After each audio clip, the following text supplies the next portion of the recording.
Hello friends, welcome to Mithun tips. இன்றைக்கி நம்ம ஒரு வகையான பருப்பு சாதம் தான் பார்க்க போகிறோம். அது தட்டைப்பயிர் சாதம். பருப்பு சாதம் பார்த்திங்கன்னா நிறைய வகை இருக்குது, நம்ம விதவிதமாக செய்யலாம்.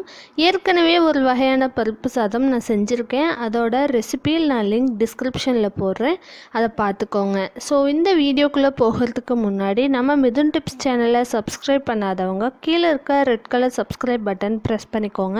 அப்படியே பக்கத்தில் இருக்க பெல் ஐக்கானும் ப்ரெஸ் பண்ணிக்கோங்க. அப்போ தான் நம்ம சேனலோட நோட்டிஃபிகேஷன்ஸ் உங்களுக்கு உடனடியாக வந்து சேரும். வாங்க வீடியோக்குள்ளே போகலாம். தேவையான பொருட்கள்: சின்ன வெங்காயம் 50 கிராம், தக்காளி பெரியது 2, பூண்டு 10 பல், கடுகு சிறிதளவு, மஞ்சள் தூள் 1/4 டீஸ்பூன், சாம்பார் தூள் 1/4 டீஸ்பூன், குழம்பு மிளகாய் தூள் 1 டீஸ்பூன், தேங்காய் 1/2 கப், காஞ்ச மிளகாய் 4, கறிவேப்பிலை 2 கொத்து, மல்லித்தழை சிறிதளவு, தட்டைப்பயிர் 3/4 கப் எடுத்திருக்கேன். குக்கர் நல்லா சூடானதும் தேவையான அளவு கடலெண்ணெய் சேர்த்துக்கலாம். நீங்கள் குக்கிங்க்கு என்ன எண்ணெய் யூஸ் பண்ணுவீங்களோ அதவே சேர்த்துக்கோங்க. இப்போ எண்ணெய் நல்லா சூடானதும் கடுகு சேர்த்துக்கலாம்.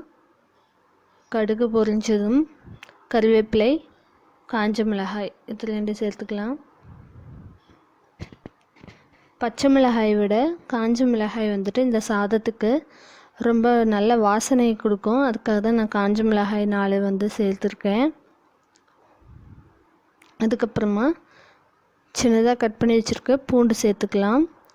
தட்டைப்பயிர் பார்த்திங்கன்னா ஒரு சிலருக்கு இந்த கேஸ்ட்ரிக் ப்ராப்ளம் இருக்கும்.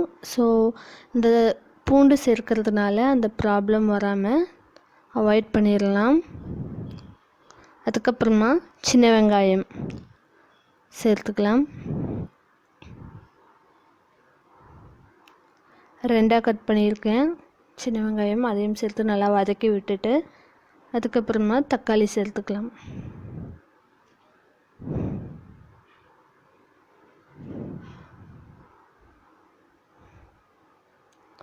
நல்லா பச்சை வாசம் போகிற மாதிரி நல்லா வதக்கி விட்டுக்கோங்க.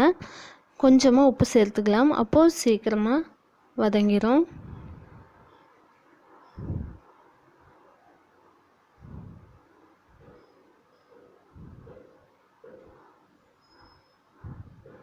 எண்ணெய் நல்லா தனியாக பிரிஞ்சு வந்துருச்சு. ஸோ நல்லா வெந்துருச்சு தக்காளி. இந்த ஸ்டேஜில் மஞ்சள் தூள், சாம்பார் தூள், குழம்பு மிளகாய் தூள் இது 3 சேர்த்துக்கலாம். தனி மிளகாய் தூள் விட குழம்பு மிளகாய் தூள் போட்டிங்கன்னா தான் இந்த சாதத்துக்கு நல்லாயிருக்கும்.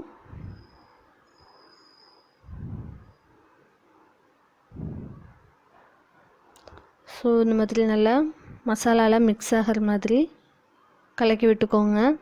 அதுக்கப்புறமா ஊற வச்சுருக்கேன் தட்டைப்பயிர் சேர்த்துக்கலாம். இது நான் 4 மணி நேரம் ஊற வச்சுருக்கேன்.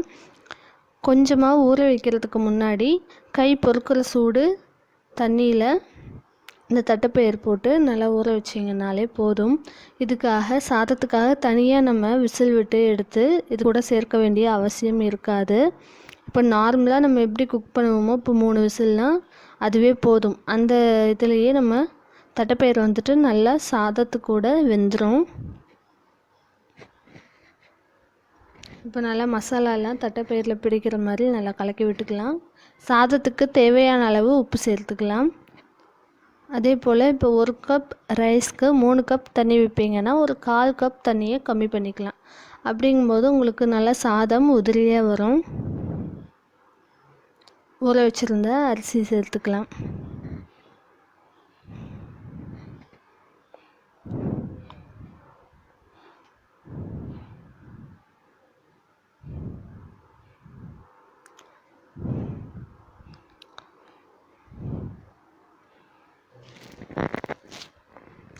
நல்லா கலக்கி விட்டுட்டு இப்போது தேங்காய் பூ சேர்த்துக்கலாம்.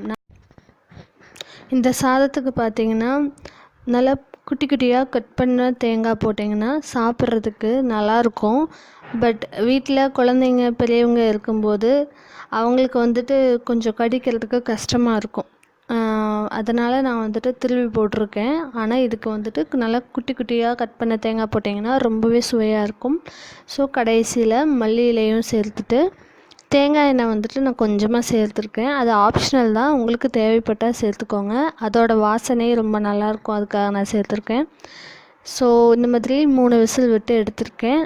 சுவையான தட்டைப்பயிர் சாதம் தயாராகிடுச்சு. இதுக்கு தொட்டுக்க பார்த்திங்கன்னா நான் ஃப்ரைட் ஆனியன்ஸ் எடுத்திருக்கேன். வெறும் எண்ணெயில் நல்லா பெரிய வெங்காயம் ஒரு 2 வெங்காயம் நல்லா எண்ணெயில் போட்டு பொரித்து எடுத்திருக்கேன்.